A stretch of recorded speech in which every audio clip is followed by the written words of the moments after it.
Now, of course, this isn't just a statewide fight. This is a fight that has engulfed our entire nation. And once again, we in Indiana are blessed to have a delegation in Washington, D.C. that is strongly supportive of life. And one of the strongest stalwarts is Senator Todd Young. And Senator Young is here with us today. So without further ado, I'd like to welcome Senator Young. Thank you so much. Can I hear from the pro-life generation?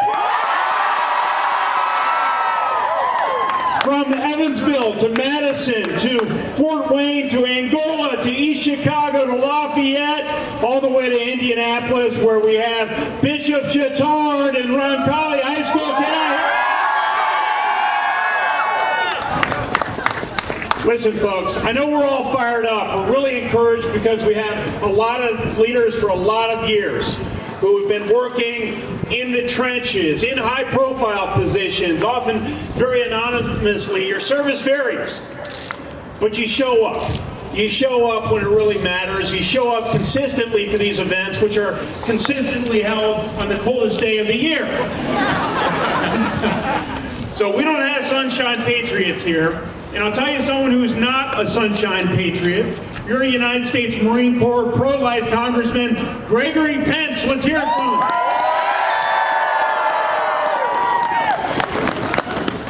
So Greg and I are here to let you know that we are in solidarity with all of you. We're in solidarity in the love we have for the unborn and for one another.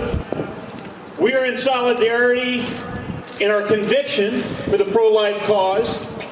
And we are in solidarity in our determination to never let up in pressing to ensure that every life is respected at every moment of development. Amen.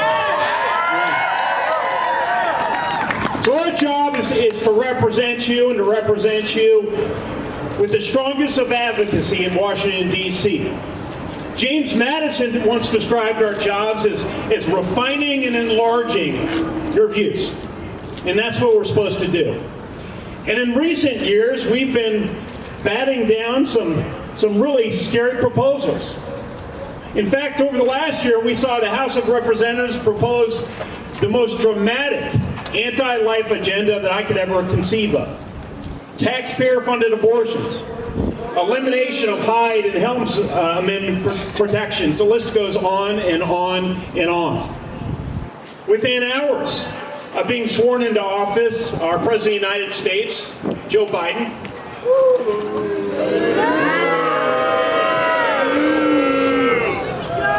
unilaterally reversed many of the pro-life positions that were advanced under Republican leadership in recent years. But folks, they can't take one thing away. They can't take away the 243 faithful constitutionalists that we added to the federal bench in recent years. They can't take away Justice Kavanaugh. They can't take away Justice Gorsuch. And no, folks, they sure as heck can't take away Indiana's own Amy Coney Barrett.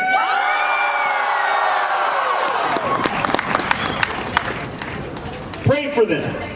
Pray for your Supreme Court justices, all of them, as they consider this Dobbs case.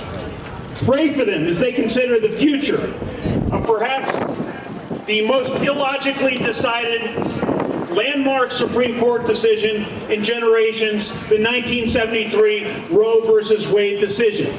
Pray for them as we just exited the 49th anniversary of that Roe v. Wade decision.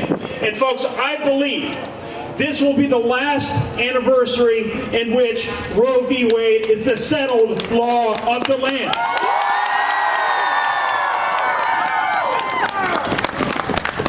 And this is where the real work starts. This is when we have to start hugging our neighbors with even more intensity. This is when we have to start counseling our neighbors. This is when we have to support our neighbors as they're wrestling through these very difficult decisions. This is when together we have to change the culture. And we're not going to change the culture at these events. We know that. We're not going to change the culture at our fundraising dinners. We're not going to change the culture through our elected officials. It's going to be neighbor to neighbor, church to church, not-for-profit to fellow American. That's how we're going to affect change, because, folks, culture is upstream of politics. We are fighting for the right to make our own decisions here in Indiana as it relates to life. That's what the reversal of Roe v. Wade is all about. Then I'll remind everyone the decision goes back to the states. And the more we encourage people at the retail level to make the right decisions, the more lives we're going to protect. Is everyone on board? In the spirit of love, in the spirit of conviction, in the spirit of determination, in the spirit of never giving up, it's my privilege to represent you. Let us fight on. God bless America. A woman who's long time been a stalwart defender of life and much. We've been ranked as high as the 5th most pro-life state in the country. And a lot of it is due to the hard work of State Senator Liz Brown. So I'd like to invite Senator Brown up here to say a few words. Can't get this done unless you have someone in the House. This is Representative Joanna King with me. So thank you so much for being here today. We're only successful inside because of all of you out here. Not just your hard work, not just showing up to show the support for this legislation, but also your prayers. That is so important to work through this hard work. The next step, as Senator Young mentioned, is coming back to the states. That's when the really hard work starts. The biggest problem is making these mothers, these women understand we are here from them. We want to empower women and promote life at the same time. We have to reach out and support our pregnancy crisis centers, our maternity homes, our community health centers, anywhere where these women are going in a moment of crisis. Because we can do better and we need to do better. And we need to show them that we will wrap around our faith and our help to them so they make the right choice so that baby sees the light of day. So with that, I tell you that without the partnership we have with the House and people like Representative King, we couldn't do this. We have a pro-life Senate and a pro-life House, but these are hard bills to pass. And so I know a year from now we'll be standing here, Roe v. Wade will be overturned, and we'll be telling you about Indiana is going to be the most pro-life state in the country. We will ban abortion, and we will make sure those women know that we are empowering them and giving them a choice, the right choice, to bring life. So thank you so much. Thank you all for being here. 5 years ago, I was involved with Revive Indiana. I don't know if any of you have ever heard of that, but there was a group of teachers and a group of students that took the day off to go out into the street and to witness to other people. That morning, we had students from all the schools in Elkhart County lined up on stage with their letter jackets on, and I took pictures of them.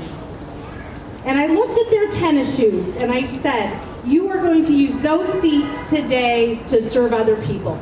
And today, as I join each of you, I look around at all the tennis shoes that are here again today. You've laced them up and you're ready to go. We have a big job ahead of us. We could not do that without you.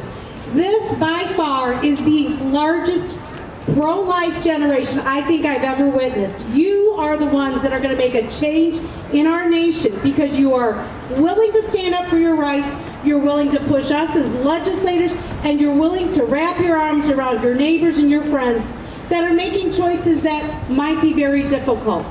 Let's not forget, this is just the beginning of the battle. We're going to need each and every one of you next year to join us as we craft legislation to show that we are the most pro-life state in the nation. We've got great senators that support us. We've got great colleagues in the Senate, and I know how my House members feel about the legislation that we're already working on. So thank you for being here. Keep those tennis shoes laid up, and let's get out and make a difference. God bless you.